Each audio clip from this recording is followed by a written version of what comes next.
E aí, galerinha, tudo bem? Sei que a gente tá aqui na quarentena, certo? Longe da escola, todo mundo tá reclamando porque não tem aula, mas quando chegar lá todo mundo vai reclamar porque tá tendo aula, né?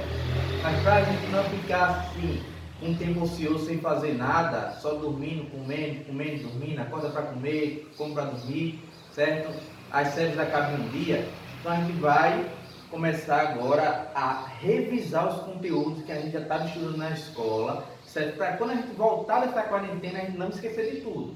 Então, eu vou trazer aqui uma pequena aula. Veja, estou trazendo meu quadro aposentado aqui, acho que depois de uns 3 anos. Quem não conhece é um quadro negro, certo? Quadro de giz, prazer. Então, a gente vai voltar a falar de função do primeiro grau, ou a função afim. Tem esses vários nomes. A função identidade no tipo dela, certo? Função ímpar, função par. Observe o seguinte, eu já tinha trabalhado com vocês que uma função, ela tem uma variável independente, certo? Que a gente diz que é x, no caso, e ela tem uma variável dependente, que é y. Y ou f de x é a mesma coisa. Vai ter questão que vai estar trabalhando com y, vai ter questão que vai estar trabalhando com f de x, certo? Isso daqui vai depender da questão. Uma coisa é igual a outra. Então, o valor de x é um valor dado, certo? Então, se quiser, eu coloco que x é 2, x é igual a 2, x é igual a 5, x é igual a 1000, x é igual a 0, x é igual a menos 10, x é igual a menos 15. Então, é um valor dado. O valor de y não. O valor de y vai depender de quê? Vai depender do valor que x vai assumir. Então, primeiramente, uma função do primeiro grau ela é caracterizada dessa forma aqui. Eu posso escrever ela dessa forma. Y igual a x mais b. Para ela ser do primeiro grau, pessoal, ela tem que ter o valor de x. Se ela não tiver o valor de x, ela não é do primeiro grau. Ô professor, se ela não tiver o valor de x, o valor de x tem que ser zero, para não existir. Se não existe, ó, 0 vezes a dá 0, só vai ficar o valor de quem? De b. Então, vai ficar y igual a b. Y igual a b, se só tem b, não tem essa variável x, você está trabalhando com a função constante. Ô professor, eu posso ter apenas o valor de ax? Pode. Esse valor de b tem que ser zero. Se ele for zero, só vai ter ax, função linear, certo? Uma proporção direta. Então veja, você pode ter aqui, são casos particulares da função do primeiro grau. Mas bora observar aqui. Esse A, pessoal, ele é chamado de coeficiente angular.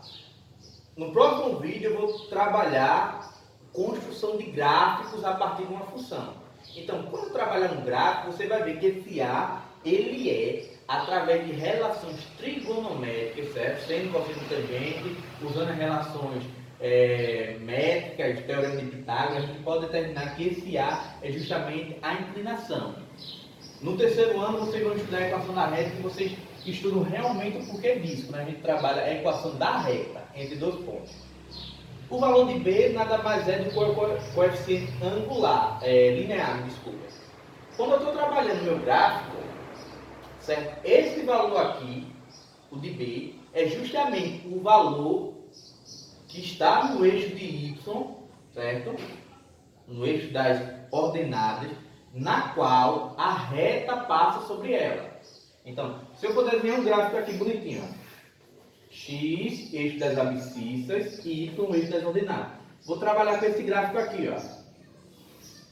Esse valor aqui em questão, que eu estou colocando aqui, ó, é o valorzinho de B, porque é o ponto em qual a minha reta do gráfico, ele passa justamente, ele toca justamente no eixo de Y. Se o valor de x for 0, 0 vezes a dá 0, só vai sobrar o valor de quem? De b. Então, y é igual a b. A minha função eu posso fazer o seguinte, eu posso determinar um valor para ela. Veja, o professor, função, ela é diferente de questão para questão? É.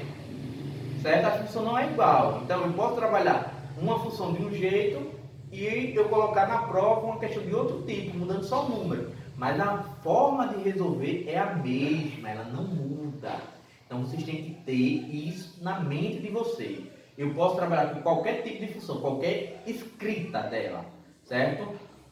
Mas a forma de você resolver praticamente é a mesma. Pode ter uma particularidade ou outra, por conta de propriedades matemáticas, certo? Mas a forma de resolver é a mesma.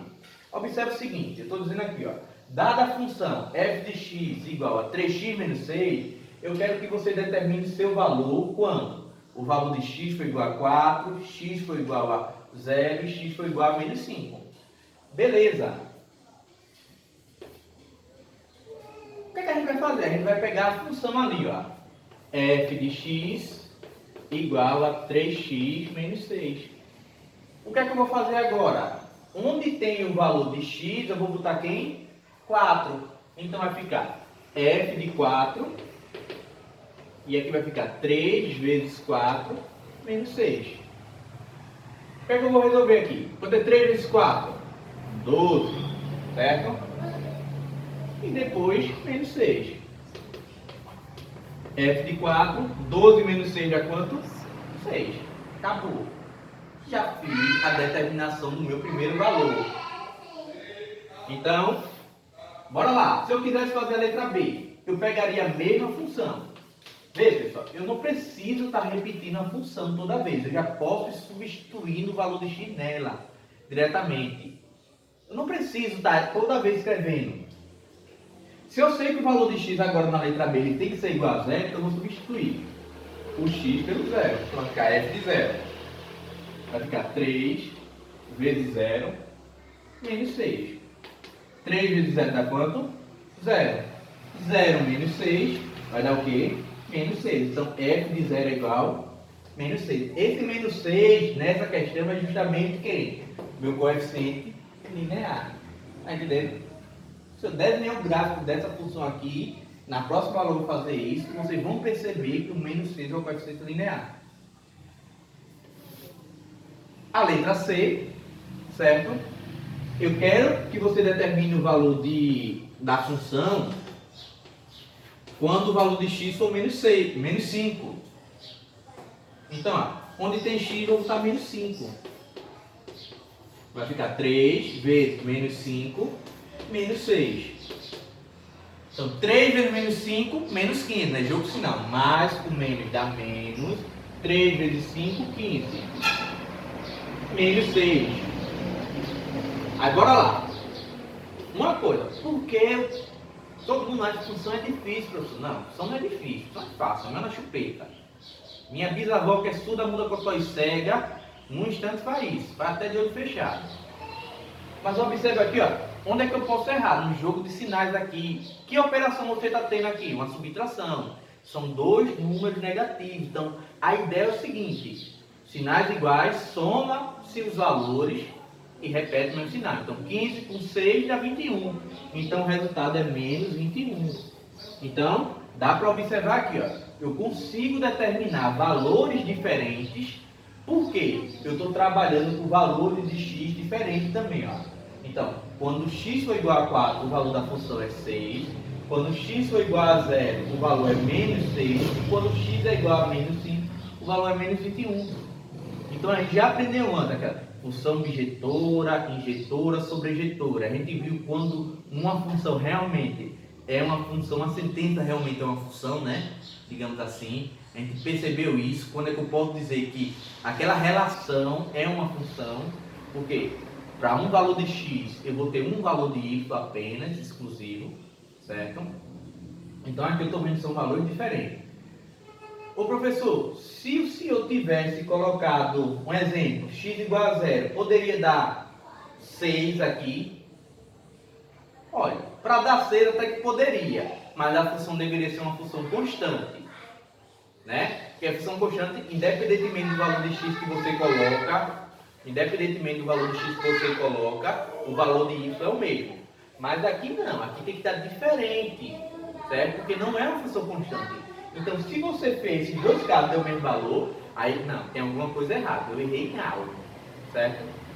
Outra, o exemplo 2, eu quero que vocês determinem qual é a raiz da função. Então, determinar a raiz da função é determinar o zero de sua função. É determinar o valor de x para que a função seja igual a zero. Então, bora observar aqui. Se eu estou tendo a função y igual a menos 4x mais 2, eu tenho que dizer que esse valor de y vai ser igual a quanto? Zero, que é o valor da função igual a zero. Então, quem é minha função? Menos 4x mais 2. Então, tudo isso tem que ser igualado a zero. Então, vai ficar o quê? Menos 4x, né? Mais 2, troquei de lado. É a equação do primeiro grau. Seja sétima série, o professor já está ensinando. Então, vai dar uma revisada aí, para a gente relembrar isso daqui. Então, letra de um lado, número do outro. Então, mais 2 para o outro lado, menos 2. Tem gente que prefere multiplicar por menos 1. Pode ser. Tem gente que prefere dividir já e fazer o jogo final. Também pode ser. Não tem problema nenhum. Então, quando multiplica por menos 1, é só mudar aqui, ó, os números. Então, ficou positivo, que era menos, passou a ser mais. Era menos, passou a ser mais. Passou de negativo para positivo. E agora, simplesmente, eu vou dividir. Pessoal, quem é o número que está com x? É o 4. É o 4 que vai para baixo. Então, o 4 passa dividindo. Certo? Então, aqui, ó. 2 dividido por 4. Ou eu coloco em forma de fração, que eu posso simplificar aqui. 1 sobre 2. Ou eu coloco na forma de número decimal, 0,5. Lembrando que eu só vou colocar na forma de número decimal se o decimal, digamos assim, for exato. Ele não for uma dízima periódica. 0,5, 0,75. Agora, se fosse 0,33333, lá vai embora, eu deixava na forma de número fracionário. Então, observe o seguinte. Se eu substituir minha função por um desses valores, 1/2 ou 0,5, que é a mesma coisa, minha função ia dar igual a zero. Observe aqui. Menos 4 vezes 1/2. Então, menos 4 vezes 1 dá menos 4. Menos 4 dividido por 2 dá menos 2. Menos 2 mais 2 dá 0. Então, minha função seria igual a 0. Então, é algo bem simples. Então, veja. Nessa aula, a gente viu para determinar o valor de uma função, tendo o valor numérico de uma função, tendo o seu valor de x, eu aprendi também a determinar o valor da raiz de uma função, certo? Então, o valor numérico de uma função e a raiz dessa função. Então, pessoal, muito obrigado aí pela atenção. Próxima aula a gente vê como a gente faz a construção de um gráfico de uma função no primeiro grau. Tem várias maneiras de se fazer. E também como a partir de um gráfico a gente pode determinar a lei de formação de uma função. Pessoal, obrigado. Até a próxima, viu? Tchau, tchau.